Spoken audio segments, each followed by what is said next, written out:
At about 4 a.m., I woke up thinking my husband had gotten up to use the restroom. I used the moment to steal back the sheets, only to wake him up in the process. I apologized and told him I thought he got out of bed. When he turned to face me, he gasped and pulled his feet up from the end of the bed so quickly that his knee almost knocked me out of the bed. He then grabbed me and said nothing. As my eyes adjusted to the dark, I was able to see what caused the strange reaction. At the foot of the bed, sitting and facing away from us, there was what appeared to be a naked man, or a large hairless dog of some sort.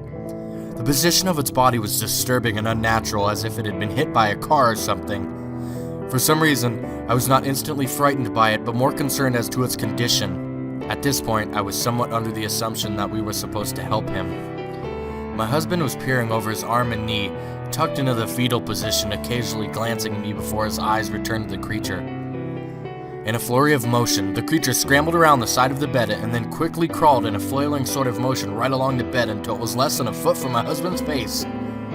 The creature was completely silent for about 30 seconds, just staring at my husband. The creature then placed its hand on his knee and ran into the hallway leading to the kids' rooms. I screamed and ran for the light switch, planning to stop him before he hurt my children. When I got to the hallway, the light from the bedroom was enough to see it crouching and hunched over about 20 feet away. He turned around and looked directly at me, covered in blood. I flipped the switch on the wall and saw my daughter Clara. The creature ran down the stairs while my husband and I rushed to help our daughter. She was very badly injured and spoke only once more in her short life. "He is the Rake," she whispered. That night, while rushing our daughter to the hospital, my husband drove his car into a lake. He did not survive. Being a small town, news got around pretty quickly.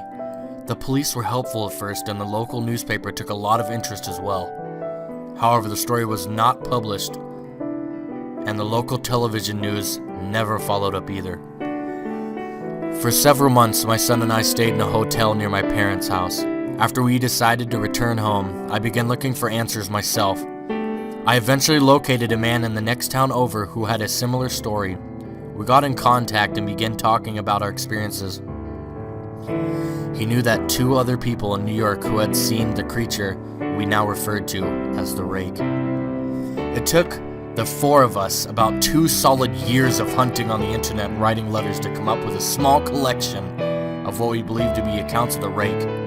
None of them gave any details, history, or follow-up.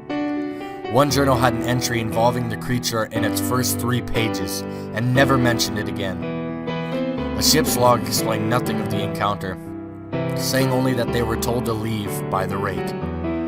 That was the last entry in the log. There were, however, many instances where the creature's visit was one of a series of visits with the same person. Multiple people also mentioned being spoken to, my daughter included.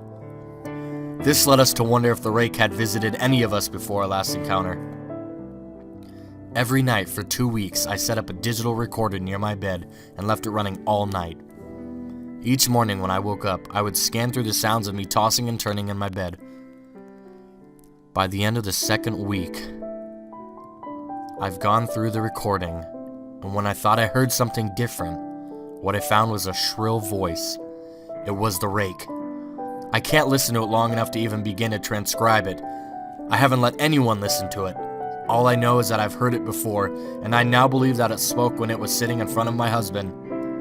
I don't remember hearing anything at the time, but for some reason, the voice on the recorder immediately brings me back to that moment. The thoughts that must have gone through my daughter's head make me very upset.